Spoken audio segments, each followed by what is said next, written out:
ছেলে মেয়েগুলোকে মা পড়াতে হবে। রোজা রাখবেন, আমি আপনাদের বলে যাচ্ছি, পয়সা নাই, রোজা রাখবেন। কি বলছি মা, বুঝতে পেরেছেন? অর্থের অভাবে পড়াতে পারছি না, রোজা রাখবেন, খাবেন না সারাদিন, তাও ছেলে মেয়েগুলোকে পড়ান। আর নাহলে আজকে একটা তামান্না গেছে, দেখবেন পুরো গ্রামটা শেষ করে দেবেন।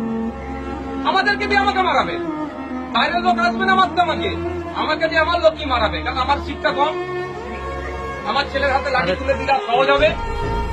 আমার দাদুরা দেখুন না, আপনাদের গ্রামে দেখুন, খারাপ লাগবে, দাদুরা দেখুন কারো নেতা হয়ে লাঠিয়ালগিরি করেছে, এখন বাপেরা লাঠিয়ালগিরি করছে, তারপরে ছেলেগুলোকে আবার দেখুন এরকম বোম বাঁধার বাহিনী বানাবে, তার ছেলেকে বানাবে।